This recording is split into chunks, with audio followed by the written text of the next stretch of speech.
Hyderabad Peoples party سے تعلق رکھنے والے مختلف ٹاؤنز کے چیئرمینز کے پریس کلب میں press conference. M Q M Pakistan کے اراکین اسمبلی نے بے بنیاد پریس کانفرنس کی۔ عدنان رشید ٹاؤن چیئرمین پریٹ آباد سندھ حکومت بلدیہ کے ذریعے ترقیاتی کام کروا رہی ہے۔ متحدہ کا بھی ہمیشہ یہی مطالبہ رہا ہے کہ اختیارات بلدیہ کو دیے جائیں۔ محکمہ بلدیات اگر بلدیہ کے ذریعے ترقیاتی کام کروا رہا ہے تو وہ قانون کے مطابق ہے۔ عدنان رشید 40 سالوں میں متحدہ نالوں کی دیواریں اور چھت بھی نہیں بنا سکے۔ پی پی نے حسین آباد میں فلٹر پلانٹ بنایا۔ گھاگھرا، موری اور لطیف آباد میں کام جاری ہے۔ عدنان رشید مکمل طور پر بے بنیاد عقائد کے منافی اور عوام کو گمراہ کرنے کی ناکام کوشش ہے۔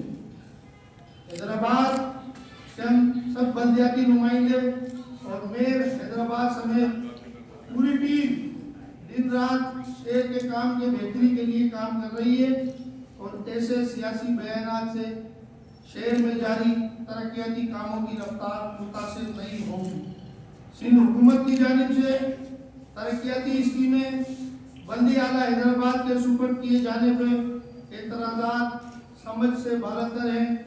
ایک طرف ایم کیو ایم مسلسل بلدیاتی اداروں کو بااختیار بنانے کی بات کرتی ہے، جبکہ دوسری جانب سندھ حکومت محکمہ بلدیات کی اسکیمیں حیدرآباد میونسپل کارپوریشن کے ذریعے مکمل کرنے جا رہی ہے تو اس پر احتجاج کر رہی ہے۔ اگر اختیارات کی منتقلی اچھی ہے تو پھر مخالفت کیوں؟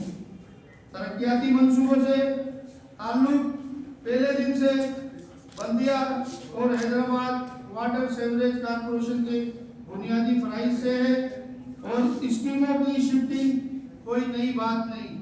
یہ عمل قانون کے مطابق ہو رہا ہے اور ان اسکیموں کو چلانا بھی میونسپل اور واٹر کارپوریشن کے فنکشن میں سے جو شروع سے لے کر آج تک انہی محکموں کو مرمت اور مینٹیننس کرتی ہے اور کرتے آ رہے ہیں اور یہی چلا رہے ہیں اور چلانا بھی انہی کا کام ہے۔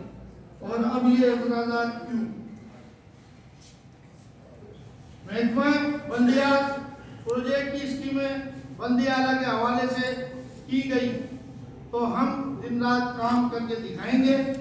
جو آپ نہیں جانتے چلو شکر ہے آپ نے مانا تو صحیح کہ سندھ حکومت اربوں کے کام شہر میں کروا رہی ہے جو پاکستان پیپلز پارٹی سندھ گورنمنٹ کے منصوبے ہیں جو کہ آپ کی ذاتی ملکیت نہیں ہے۔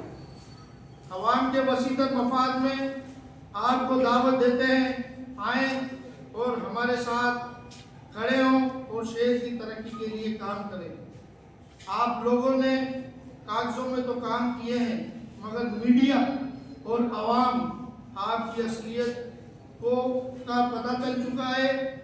یہی وہ وجہ ہے کہ حیدرآباد کی عوام نے آپ کو مسترد کیا اور آپ بڑی اکثریت کے ساتھ اپنے قیمتی ووٹ سے منتخب ہوئے۔ عرصہ 40 سالہ دور حکومت میں ایم کیو ایم نے شہر کے 2 بڑے نالے ڈومنوا